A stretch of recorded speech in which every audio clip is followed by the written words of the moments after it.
Сайн байцгаана уу? Та бүхэндээ энэ өдрийн мэндийг хүргэе. Нэгтлэн мод хүртгэлийн төгмийн багш Вандан Дулан байна.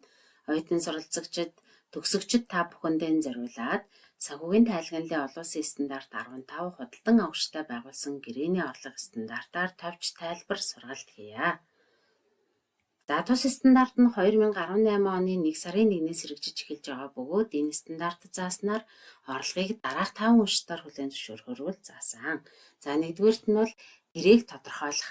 За гэрээ нь аман бичгэн аж ахуйн нэгжийн үйл ажиллагаанд далд хэлбэрээр зохион байгуулагдсан арилжааны зорилготой байна гэж стандарт тодорхойлсон.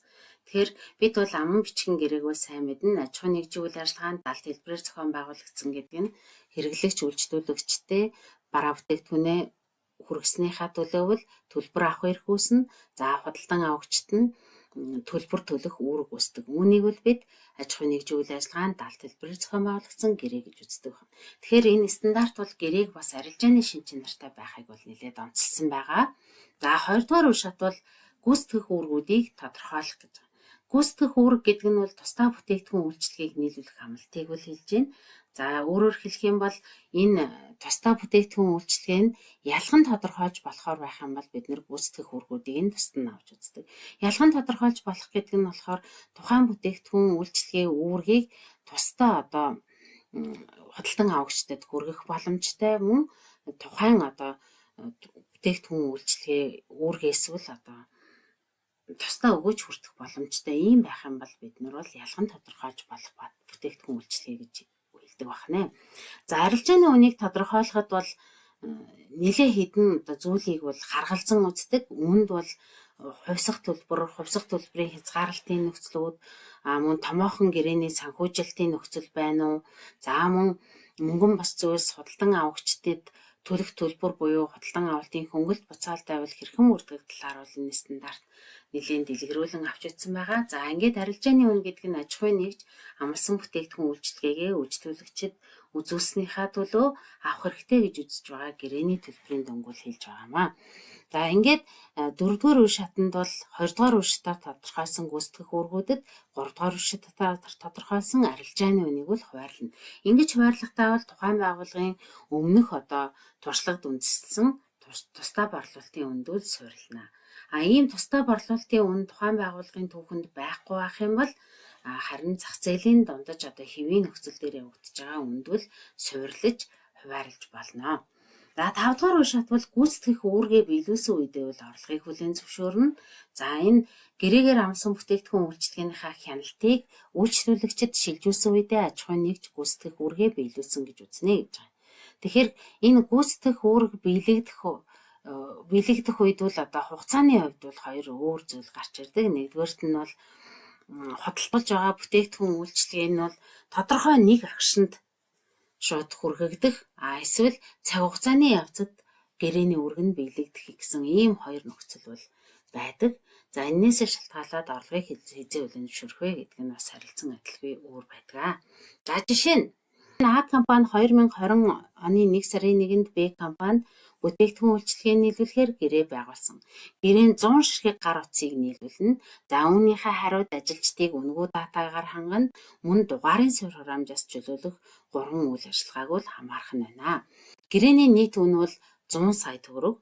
За энд нэг нөхцөл орж ирж байгаа нь буцаах хэрэгтэй борлуулалт байх нь. Ажилчдын сэтгэл ханамжийн байдлаас хамаарат нийт борлуулалтын 5%-тай тэнцүү буцаалтыг бол эхний сарын 10 сарын дотор бол хийхээр хоёр тал харилцан тохиролцсон. За ингээд дараах нөхцлүүд өгөгдсөн. Гар утсыг 1 сарын 1-нд төлөөлгөн өгсөн бөгөөд тухайн гар утасны ямар нэгэн дата болон суурь хураамжаас чөлөөлөхөөр бол ингэж тооцоолгүйгээр тусдаа борлуулж байгаа нь бол 99 сая 360 мянган төгрөг. За өртөө нь бол 60 сая төгрөг байна. Харин ажилчдын үнэгүй дата 2 жилийн хугацаатай. За энийг тусдаа борлуулах нь бол 3 сая 240 мянга. Ажилчдын дугаарын суурь хураамжаас 3 жил чөлөөлөх тусдаа борлуулалтын үн бол 5 сая 400 байна. Ингээд тусдаа борлуулалтын үнүүд бол өгөгдсөн байна. Гүйцэтгэх зүйл бол 2020 оны 1 сарын 1-нд хэдэн төгрөгийн орлого хүлээн зөвшөөрөх юм? 20 оны 12 сарын 31-нд хэдэн төгрөгийн орлого хүлээн зөвшөөрөх вэ гэдгийг бол тодорхойлох байна. За бид саяны үзсэн 5 үе шатаараа бол хэдүүлээ энэ орлогыг хүлээн зөвшөөрье. За 1-р төлөв гэрээвэл 20 оны 1 сарын 1-нд байгуулагдсан. За 2-р шат буюу одоо гүйцэтгэх үүргүүд нь бол гар утас борлуулах, дата борлуулах, дугаарын суурь хураамжийг одоо үзүүлэх гэсэн ийм 3 үйлчилгээ тусдаа үүрэг байна. За 3-р шатанд бол арилжааны үн 100 сая төгрөг гэж одоо тодорхойлсон байгаа. За 4-р шатанд бол энэ 100 сая төгрөгөө гүйцэтгэх үүргүүдийнхаа тусдаа борлуулалтын үнд үндэслээд хуваарлсан байна. Өөрөөр хэлэх юм бол нийтдээ одоо энэ хэдийг тусад нь борлуулах юм бол 108 сая төгрөгөөр борлуулна, харин нийлүүлээд 100 сая төгрөгөөр борлуулсан. Тэгвэл 100 сая төгрөгөөр борлуулсан 100 сая бол одоо хэрхэн хуваарлах вэ гэхээр энэ тусдаа борлуулалтын үнд хэдэн хувийг эзэлж ийн тэр хуваар нь хуваарлаад ингээд 3 сая, 5 сая, 92 сая гэсэн үнүүд бол хуваарлагдчихэ. За 5-р алхмаар бол орлогыг хүлээн зөвшөөрөх нийт буцаалт бол 5% байхаар бол борлуулалтын өдөр бүртгэн. За ингээд гэрээний үүргийн биелэлийг аваад үзэх юм бол гар утас борлуулах бол хугацааны тодорхой агшинд биелэгдэх гүйцэтгэлийн үүрэг болно. Харин дата борлуулах бол цаг хугацааны явцад гүйцэтгэх үүрэг. За мөн дугаарын суурь хураамж бол бас цаг хугацааны явцад биелэгдэх гүйцэтгэх үүрэг болох нь байна. За ингээд 1 сарын 1-нд хүлээн зөвшөөрөх борлуулалтын орлогын тооцоог хийж үзэх юм бол борлуулалтыг хүлээн зөвшөөрөх өдөр буцаалт хийх боломжтой бол 100 саяыг үржих нь 5% гээд гэрээн дээр заасан нөхцлөөр бол бид нар 5 сая төгрөгийг бол буцаагдах үр төлбөр гэдэг насанд бол бүртгэн. За үлдсэн 95%-аар нь бол борлуулалтын орлогыг 92 саяын 95%-аар борлуулалтын орлого, урьдчилж орсон орлого нийлээд 8 сая, үүний 95%-аар бол 7 сая 600 мянган төгрөг буюу урьдчилж орсон орлогыг бол хүлээн зөвшөөрөх нь байна. За эдгээрийн өртгөөр бол одоо нөгөө 5% буцаагдах магадлалтай гэж үзэж байгаа учраас түүнийг бол зардалд бичихгүй байна. Мөн орлогын хүлээн зөвшөөрөгөө байгаа учраас зардлын хүлээн зөвшөөрөхгүй. Ингээд 95 ширхэг гар утасны борлуулсан бүтээгдэхүүний өртөг буюу одоо 600 мянгаар үржүүлэхэд бол 57 сая. За буцаагдах бүтээгдэхүүн 5 ширхэг бүтээгдэхүүнийг 600-аар удаад ингээд 3 сая төгрөг гарсан. Ингээд параметралаа бол 60 сая төгрөгөөр бууруулах нь байна. 1 сарын 5-нд одоо борлуулалтын 3%-тай тэнцүү буцаалт хийгдсэн. Буцаагдах үр төлбөр нөгөө 5 саяынхаа 5% гэж үзчихсэн бол 3% буцаалт хийгдсэн учраас 3 сая төгрөгөөр буцаагдах үр төлбөр мөнгөний шууд шилжүүлчих чинь тий. Ингээд үүнтэй холбоотой параметралыг нөгөө буцаагдах параметралд бид нар 3 сая төгрөгөө буюу 5-ыг үржих нь 600 мянгаар бичсэн байгаа бол энэ дээр 3-ыг үржих нь 600 мянгаар бичээд параметралаа дэбитлэнэ. Буцаагаад параметрал болгоод авчиж байгаа ахна. Ингээд 20 оны 12 сарын 31-нд буцаалт хийх хугацаанд дахин буцаалт хийхгүй бол одоо гар утастай холбоотой борлуулалтын орлогоо хүлээн зөвшөөрнө. Өөрөөр хэлбэл энд буцаагдах үр төлбөр 5 сая төгрөгөөр хүлээн зөвшөөрснөөс 3 сая төгрөг нь бол буцаагдсан. Харин 2 сая төгрөг нь буцаагдаагүй буцаалтын хугацаа дууссан учраас үүнийг л одоо орлого болон урьдчилж орсон орлогоор хүлээн зөвшөөрнө. Ингэхдээ борлуулалтын орлогыг бол одоо 840 мянга буюу одоо 2-ыг үржих нь 920 мянган төгрөг, нөгөө 92 мянган төгрөгөөр. За 160 мянган болохоор 8 саяын 2% гээд.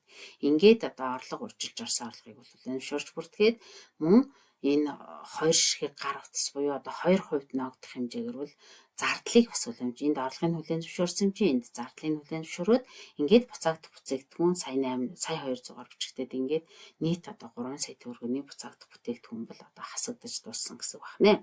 Дата болон дугаарын суурь хураамжийн орлогыг хүлээн зөвшөөрөхдөө бол бид одоо 2 жил, 3 жилд хувааж хүлээн зөвшөөрнө. Өөрөөр хэлэх юм бол датаных 3 сая төгрөгийн орлогоо энээс 3% нь буцаагдсан учраас 97%-аар энэ 97%-аар тооцогдож байгаа нь 2 жил учраас сая 455-аар. Харин хүлээн зөвшөөрөх орлого буюу дугаарын суурь хураамж нь 5 саяыг үржих нь 0.97% буюу одоо 3%-ийнхаа буцаалтыг хасаад 3 жилд хуваагаад сая 616, 667. Тэгвэл тайлан тооцоонд хүлээн зөвшөөрөх орлого нь энэ хоёрын нийлбэрээр буюу 3 сая 71,667 төгрөгөөр хүлээн зөвшөөрөөд урьдчилж орсон орлогыг бууруулах нь байна. За ингээд цаг хугацааны явцад биелэгдэх болон хугацааны тодорхой агшинд биелэгдэх энэ орлогуудын хувьд бол ийм ялгаатай байх нь мөн нэг гэрээнд бол хэд хэдэн үүрэг агуулгадж байгаа тохиолдолд бол ингэж тусдаа орлогыг нь хүлээн зөвшөөрөх нь байна. За ингээд анхаарал хандуулсан та бүхэндээ баярлалаа. Та бүхнийхээ ажил амьдралд амжилт хүсье.